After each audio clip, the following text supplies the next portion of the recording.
欢迎来到新兴消息频道，请订阅频道，所以大家不要错过当天最热门的新闻。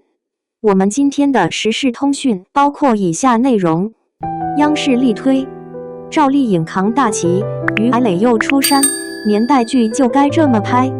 赵丽颖剪发晒黑演活80年代女书记，黄晓明嚼合同突破霸总形象，造成者用泥垢老茧还原热血年代，连配角都藏着影后一座，这才是观众苦等的好剧。央视终于又播新剧了，这段时间观众都快被流媒体的古偶剧折磨惨了。虽然剧情不同，但演员都是清一色的小鲜肉，没有演技，没有内涵，看了几集都不想再看下去。好在这次央视终于坐不住甩出了王炸，赵丽颖新剧《造成者》预告片横空出世，短短24小时，赵丽颖新剧一种气血很足的美话题阅读量破3亿，网友看后直接炸锅，纷纷表明这才是年代剧该有的样子。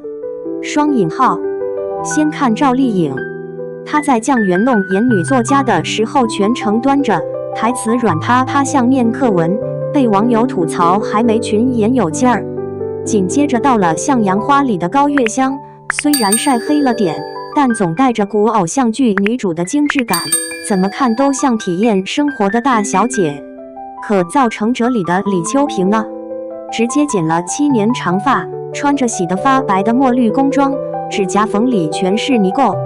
有场戏她抱着集资款木箱在台风天里打滚，浑身是伤还嘶吼着诚不能塌，那股狠劲儿直接让经历过80年代的观众破防，这不就是当年我们村的女书记吗？双引号，最绝的是她学温州话那段，为了说服村民集资，蹲在田埂上用方言算账，连比划带吆喝，把接地气3个字刻进骨子里。有网友扒出她为角色提前3个月去龙岗体验生活，跟着老会计学打算盘，手都磨出了茧子。难怪央视频夸她气血很足，这哪是演的，分明是把自己活成了角色。紧接着就是男主角黄晓明了，每次提到他，大家的印象都还停留在前渊里的霸总是特工吧。虽然肌肉是练得不错，但总带着股我最帅的油腻感。最近上映的《阳光俱乐部》更惨，票房扑街到544万，被群嘲票房毒药。但《造成者》里的郑德成直接让人大跌眼镜。为了演好这个基层干部，他减重20斤，晒得黝黑，穿着打补丁的衬衫蹲在工地啃冷馒头。有场戏为了抢工程指标，居然真把合同塞进嘴里嚼，导演喊卡后他吐了半天纸浆，牙龈都出血了。本以为他和赵丽颖打戏时，他会被赵丽颖压一头呢，但是看了之后才知道，这俩人配合超级默契。两人一开始从互相看不顺眼，再到并肩作战，吵起架来像说相声，好男不跟女斗。这种火花四溅的感觉，比那些强行撒糖的 CP 真实多了。原来黄晓明不演霸总演技就能提升这么多啊！以后也希望他不要再死磕霸总这一角色了。你以为光主演阵容惊艳吗？那你可错了，因为配角也个个封神，简直是神仙打架。先说朱媛媛，谁能想到《造成者》竟是她的遗作？她演的高雪梅烫着大波浪，穿着时髦大衣，带着绣娘扮服装厂，那股泼辣劲儿活灵活现。可谁知道拍这场戏时，她已经癌症晚期，化疗反应让她连走路都费劲，却硬是笑着拍完了所有镜头。陈明昊更绝，演村干部解春来，佝偻着背，走路外八字，活脱脱一个被生活压弯了腰的老实人。有场戏他带头扛水泥，肩上的麻绳勒出红印，眼神却亮得像火。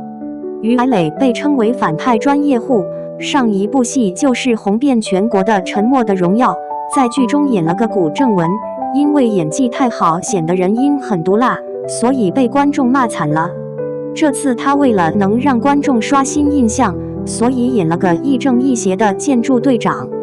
他戴着黑框眼镜，眯着眼笑里藏刀的劲儿，让人又爱又恨。难怪有人说，就冲这配角阵容，这剧不火都难。双引号。可你以为这就完了吗？你可真是太小瞧央视的眼光了。服化道细节戳人，剧组为了还原80年代，简直较真到极致。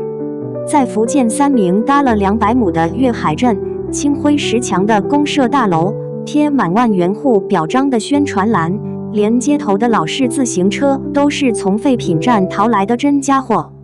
赵丽颖骑的28大杠，车把上挂着粤海镇筹建办的木牌，墨得发亮的车座一看就有年头。黄晓明办公桌上的搪瓷缸，茶字厚得像化石，据说还是道具组从老乡家借来的真古董。还有 BP 机，这都21世纪了，竟然还有这东西。当时这东西在满大街都是，滴滴的声音到处都是，但是如今在剧中出现，还有供销社墙上大哥大万元户的广告，瞬间把人拽回那个热血沸腾的年代。看到这，我才想说，这才是年代剧该有的样子。因为回看近几年的年代剧都咋拍的，滤镜开到磨皮过度，演员穿着崭新的旧衣服，连泥地里打滚都带着精致感。可造成者偏不，赵丽颖晒黑的皮肤，黄晓明手上的老茧，群演脸上的皱纹，全是岁月的痕迹。说真的，这剧最牛的不是还原了80年代的壳子，是抓住了那股子精气神。但是再看看隔壁某年代剧，主角穿着雪白的确凉在田埂上谈恋爱，简直是把观众当傻子糊弄。这部剧虽然没有流量明星的光环，也没有狗血的爱情戏，就只有一群靠实力的演员踏踏实实的讲故事。难怪央视直接把它列为2026开年大剧，不仅力推，而且还放话直言表明期待。造成者让我看到国产剧的希望，希望国内的导演也学一学，别再搞那些虚头巴脑的滤镜了。年代剧要接地气，演员就得下苦功，整天抠图替身的，观众早就不买账了。